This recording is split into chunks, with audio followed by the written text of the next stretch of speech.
আপনারা দেখছেন নিউজ তৎকাল 24। নমস্কার, নিউজ তৎকাল 24 এর পর্দায় আপনাদের সকলকে স্বাগত। আপনাদের সাথে রয়েছে আমি ত্রিশাগ্নি। দেখে নিন এখনকার সংবাদ শিরোনাম। 9 কিশোরীতে জীবন্ত মাতৃশক্তি, সাবরুমে কুমারী পূজায় ভক্তির অনন্য আবহ। এডিসি নির্বাচনে সাবরুমে ভোট কর্মীদের প্রশিক্ষণ শুরু। শিলাছড়িতে রাতের তাণ্ডব, গাড়ি ও বাইক ভাঙচুর, ব্যাটারি চুরি। তীরবিদ্ধ হরিণের লোকালয়ে আশ্রয়, কুকুরের আক্রমণে আরও জখম। বিয়ের মাত্র 2 মাসে যুবকের মর্মান্তিক মৃত্যু, শোকের ছায়া। আমবাসায় দুঃসাহসিক ছিনতাই, রাসায়নিক স্প্রে করে 6 লক্ষ টাকা লুট। দেখে নিন এখন সংবাদ বিস্তারিতভাবে। শিশুসুলভ নিষ্পাপ হাসি আর দেবীর প্রতীকী রূপ 9 জন কিশোরীকে কেন্দ্র করে যেন জীবন্ত হয়ে উঠল মাতৃশক্তির আরাধনা। কুমারী পূজার এই অনন্য আয়োজনে মানব রূপেই দেবীকে অনুভব করলেন ভক্তরা, যা অনুষ্ঠানের শুরুতেই এক আলাদা মাত্রা এনে দেয়। বসন্তের স্নিগ্ধ আবহ আর ভক্তিমূলক পরিবেশে দক্ষিণ ত্রিপুরার সাবরুম মহকুমায় যথাযোগ্য মর্যাদায় উদযাপিত হলো পবিত্র রামনবমী ও বাসন্তী পূজার মহানবমী। সকাল থেকেই প্রত্যেকটি পূজা মণ্ডপে ছিল ধর্মীয় ভাবাবেগ। সাবরুমের লাল টিলায় সজল চক্রবর্তীর বাড়িতে এই উপলক্ষে বিশেষ পূজার আয়োজন করা হয়। অনুষ্ঠানে মাতৃশক্তির আরাধনায় নানা ধর্মীয় আচার পালিত হয়। এর মধ্যে অন্যতম ছিল কুমারী পূজা, যেখানে 9 জন কিশোরীকে মাতৃশক্তির প্রতীক হিসেবে পূজিত করা হয়। সকালে নির্দিষ্ট নিয়ম মেনে কিশোরীদের পূজা করা হয়। তাদের দেবীর রূপ হিসেবে সম্মান জানিয়ে ফুল, প্রসাদ ও আশীর্বাদ প্রদান করা হয়। এই দৃশ্য দেখতে এবং পূজায় অংশ নিতে বহু ভক্ত ও এলাকাবাসী সেখানে উপস্থিত ছিলেন। অনুষ্ঠানের প্রধান পুরোহিত ভানুপদ চক্রবর্তী জানান, বাসন্তী পূজার মহানবমী তিথিতে কুমারী পূজার বিশেষ গুরুত্ব রয়েছে। হিন্দু ধর্মীয় বিশ্বাস অনুযায়ী কুমারী পূজার মাধ্যমে দেবী শক্তির জীবন্ত প্রতীককে সম্মান জানানো হয়। এটি বহু প্রাচীন একটি প্রথা, যা আজও নিষ্ঠার সঙ্গে পালন করা হয়ে থাকে। পুরো অনুষ্ঠান জুড়ে ভক্তদের মধ্যে ছিল গভীর শ্রদ্ধা ও ভক্তি। মন্ত্রোচ্চারণ, ধূপধুনোর গন্ধ এবং মাতৃবন্দনার ধ্বনিতে যেন এক আলাদা পরিবেশের সৃষ্টি হয়। এই ধর্মীয় আয়োজনে এলাকাবাসীর অংশগ্রহণ ছিল চোখে পড়ার মতো। সকলের মিলিত উপস্থিতিতে প্রত্যেকটি পূজা মণ্ডপে সাবরুমে ভক্তি, ঐতিহ্য ও সামাজিক সম্প্রীতির বার্তা নিয়ে উদযাপিত হয়। ব্যুরো রিপোর্ট, নিউজ তৎকাল 24।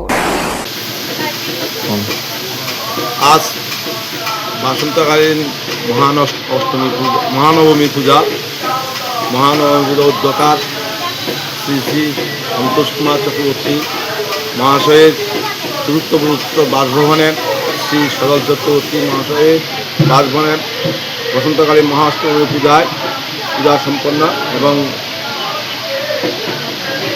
কুমারী পূজা সম্পন্ন হয়েছে। নির্বাচনের দিন যত ঘনিয়ে আসছে ততই বাড়ছে প্রস্তুতির গতি। সুষ্ঠু নির্ভুল ভোট গ্রহণ নিশ্চিত করতে মাঠে নামার আগেই তৈরি করে নেওয়া হচ্ছে প্রতিটি কর্মীকে।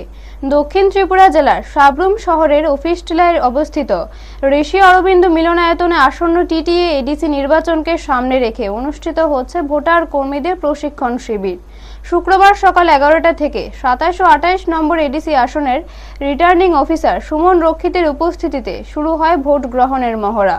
জানা গেছে, এই 2 আসনে ভোট গ্রহণের জন্য মোট 528 জন ভোট কর্মী নিয়োগ করা হয়েছে। এর মধ্যে রয়েছে 94 জন প্রিসাইডিং অফিসার, 104 জন ফার্স্ট পোলিং অফিসার, 106 জন সেকেন্ড পোলিং অফিসার এবং 141 জন থার্ড পোলিং অফিসার।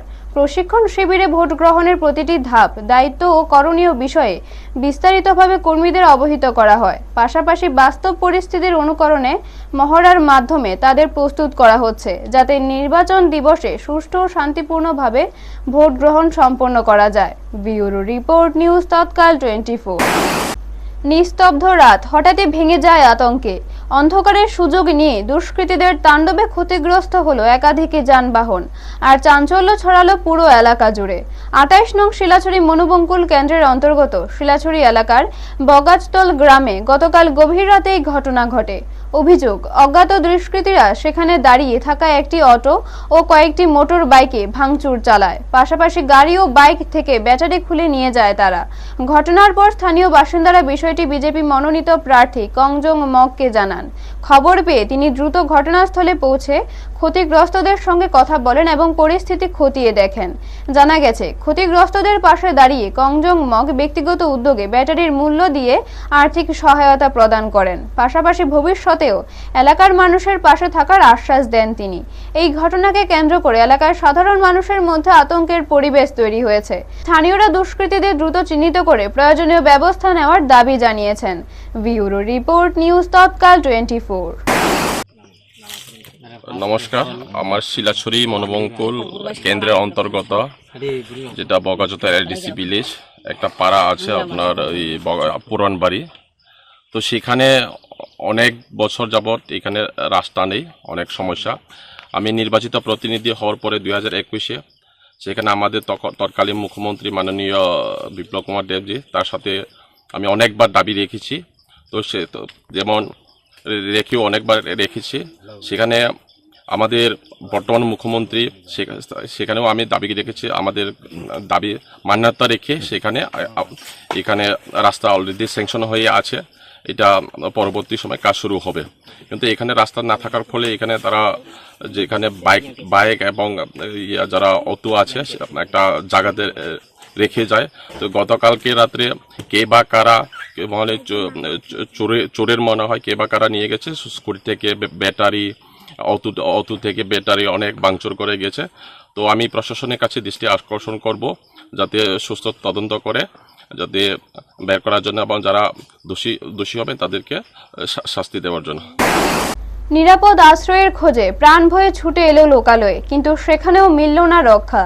তীরের আঘাতে জর্জরিত এক হরিণের এই অসহায় লড়াই যেন তুলে ধরল বনের ভেতরের নির্মম বাস্তবতা। ঘটনাটি ঘটেছে দক্ষিণ জেলার নেতাজি সুভাষচন্দ্রনগর গ্রাম পঞ্চায়েতের সুভাষনগর গ্রামে। জানা গেছে, তীরে বিদ্ধ হয়ে গুরুতর আহত অবস্থায় একটি হরিণ লোকালয়ে ঢুকে পরে একদল কুকুরের আক্রমণে আরো ক্ষতবিক্ষত হয়ে পড়ে প্রাণীটি। সকালে গ্রামবাসীরা বিষয়টি দেখতে পেয়ে এক ব্যক্তি দ্রুত এগিয়ে এসে কুকুরের হাত থেকে হরিণটিকে উদ্ধার করেন। এরপর তাকে বাড়িতে নিয়ে গিয়ে প্রাণে বাঁচানোর চেষ্টা করা হয়। স্থানীয়ভাবে প্রাণী চিকিৎসক ডেকে হরিণটির প্রাথমিক চিকিৎসার ব্যবস্থা করা হয় এবং বন দপ্তরকে খবর দেওয়া হয়।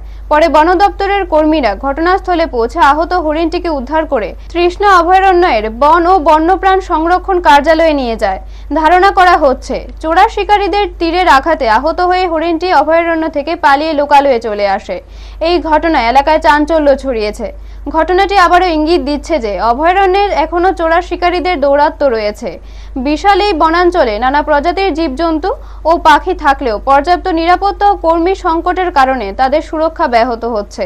ফলে দীর্ঘদিন ধরেই বন ও বন্যপ্রাণ সংরক্ষণে সমস্যা দেখা দিচ্ছে। আর আজকের এই ঘটনা তার বাস্তব উদাহরণ। ব্যুরো রিপোর্ট, নিউজ তৎকাল 24। আপনার নাম? আমার নাম উত্তম দাস। এটা কোন জায়গা? এটা সুভাষনগর। যে কি হয়েছিল যে হরিণের বিষয় নিয়ে? হরিণের বিষয় নিয়ে বলতে আমি সকালবেলা ঘুম থেকে উঠছি, উঠতে যখন ব্রাশ লইয়া উঠানের মধ্যে দাঁড়াইছি, এমন টাইমে দেখি যে 6-7টা কুত্তা দৌড়াইতে আছে। তখন আমি মনে করছি কিছু নেই, আর তেমন করতে দিচ্ছি না। যখন হরিণটা এমন একটা লাভ দিচ্ছে তখন বলছি এটা তো হরিণ, কুত্তাটা মারি নেবে। তখন আমি এটা পিছনে দৌড়াইতে এই গ্রামটা ঘুরাই, এখানে অনেক উঁচু আছে, লাভ দিছে যে এটা আর উঠতে হচ্ছে না। তখন এখান ধরে আনছি, আনি না দেখি যে কুত্তাটিও ধরছে পারে, তো কুত্তারে সবাই আনছি আনিয়া। এবার আমরা পোলাবাইনগুলো সবাই বাড়িয়ে আছে দিশা লইয়া, এবার ডাক্তার আনছি আনিয়ে অনেক চিকিৎসা ব্যবস্থা করছি।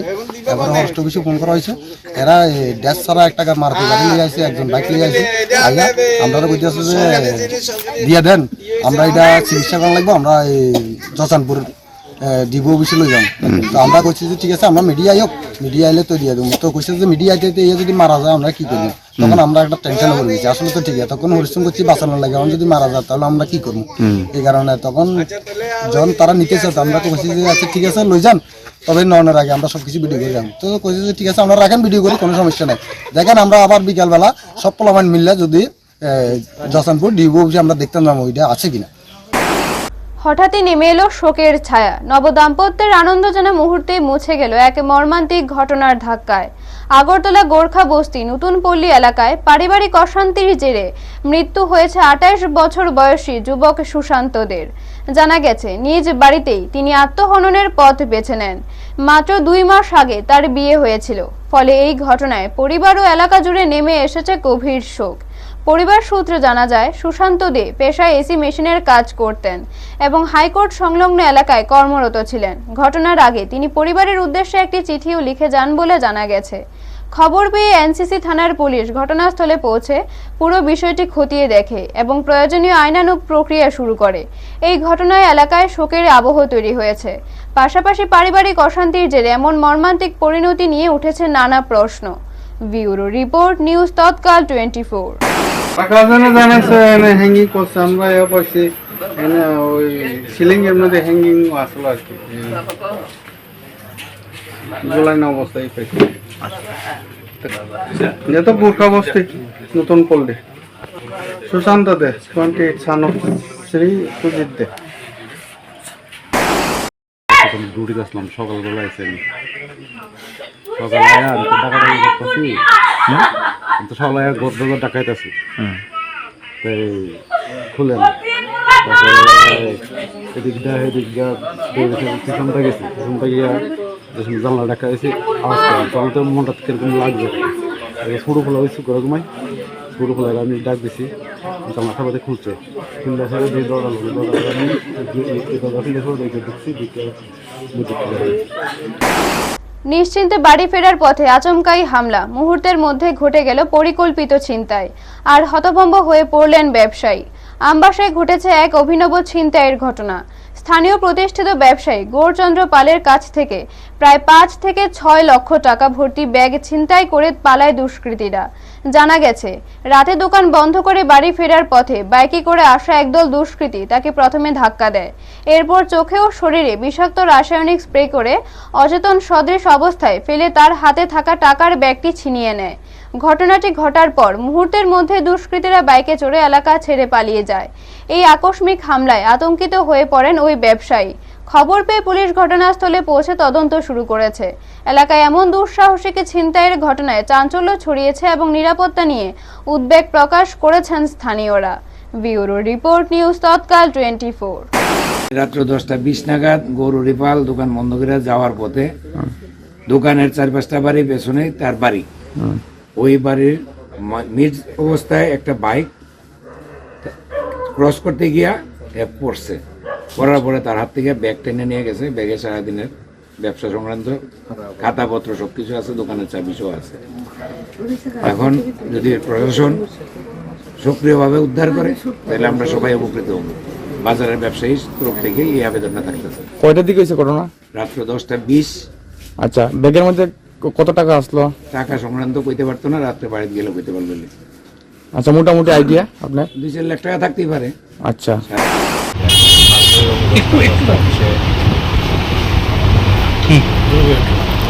তারপর 10টা বিষয় বাড়িতে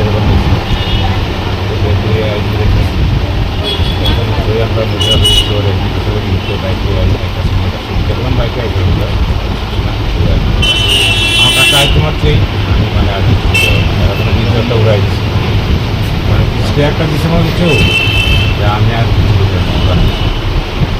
করছি। আমার রাস্তায় ব্যাগটা আমার যখন ব্যাগটা নেই তখন কিন্তু আমার ঘুষ আছে, কিন্তু আমি চিন্তা করে এই যে আমি যে ছাড়ি না, এই যে টান করছি আমার প্রচণ্ড এই যে রাস্তা দিকে শুনছে আশা করি এ হয়তো তোমার তো